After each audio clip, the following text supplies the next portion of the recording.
Salut à tous, aujourd'hui je vous parle du Graal. Et je vais donc vous présenter rapidement le projet, vous expliquer pourquoi je le ressors maintenant, et surtout pourquoi j'ai décidé de l'adapter en nouvelle. Je vous ferai aussi un petit point sur là où j'en suis aujourd'hui en tant qu'auteur. Alors le Graal, c'est quoi? C'est une web-série médiévale que je lance quand je suis en première année d'école de cinéma. L'idée elle est simple, faire un truc dans l'esprit de Kaamelott. Un format court, drôle, efficace, et surtout faisable avec très peu de moyens. Très vite, les collègues me rejoignent et on monte une petite équipe. On n'a pas beaucoup de budget, mais on a l'envie de bien faire. Apprendre, pratiquer, et surtout, se faire un max plaisir. Donc on pose les bases, on écrit les épisodes, et on part à la recherche de comédiens. On organise donc des castings, on rencontre pas mal de monde, et là les scènes commencent vraiment à prendre vie.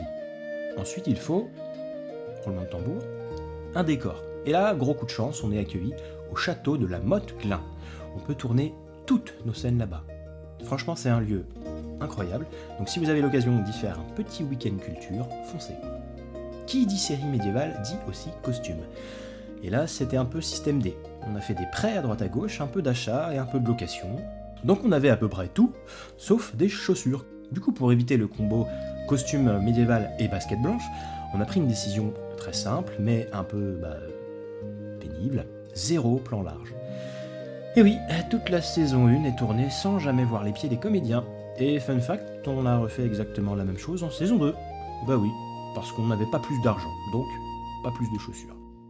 Après la première saison diffusée sur YouTube, on a enchaîné sur une deuxième, avec plus d'expérience. Et de mon côté, j'ai affiné un petit peu l'écriture, en tout cas j'ai essayé, donc on avait vraiment envie de mieux faire. Plus ambitieux, plus propre, plus sérieux, et malgré tous nos efforts, la saison 2 fera moins de vues que la première sur YouTube, mais il y a une chose que cette expérience a confirmée chez moi, c'est l'envie d'écrire. Donc à l'école, je continue sur quelques projets, et vers la fin de l'année, vers le milieu de l'année, j'ai un accident de moto. Ça met la suite de mes études en pause, et en plus de ça, il y a le Covid qui se pointe. Donc la période devient vraiment particulière. L'année se termine malgré tout, et je commence à chercher à entrer dans le milieu professionnel. Je fais plusieurs stages sur des tournages dans le nord de la France et à Paris. Mais je ne suis pas totalement remis physiquement, et assez vite je me rends compte que je ne peux pas continuer. Alors j'arrête et je mets un stop définitif au Cinoche. Après ça, je deviens vendeur pendant un temps, et je quitte Paris pour revenir en Bretagne, où je continue dans la vente. Et pendant toute cette période, je n'écris quasiment pas. J'écris un seul projet. Un projet d'ailleurs qui est resté dans le fond des tiroirs. Et j'en ai absolument rien fait. Bref, à un moment, alors que je suis livreur pour Amazon, je prends une décision dans mon petit camion. J'arrête tout ça. Je me mets sérieusement à écrire et on verra bien ce qui se passera. Et c'est là que le Graal revient. Je décide d'adapter les scénarios en nouvelles littéraires. J'adapte donc la première saison, puis la deuxième, et je publie les récits en e-book et en format broché sur Amazon, et aussi sur mon site.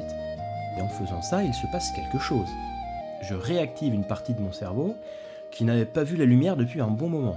Les idées reviennent, s'enchaînent, et petit à petit, d'autres projets naissent. Aujourd'hui, mon objectif il est simple, proposer mes histoires à des éditeurs, tout en continuant l'auto-édition sur des formats plus courts. Et cette chaîne YouTube, eh bien, elle est là pour ça. Vous allez pouvoir suivre mon parcours d'auteur, totalement débutant, à l'heure à laquelle je vous parle, mes projets, mon évolution, mes petites réussites, mais aussi mes doutes. Donc si vous voulez me soutenir, n'hésitez pas à liker la vidéo, vous abonner pour avoir la suite, et si vous êtes curieux, vous pouvez aller lire mes histoires. Moi en attendant, je retourne écrire. À très vite, ciao.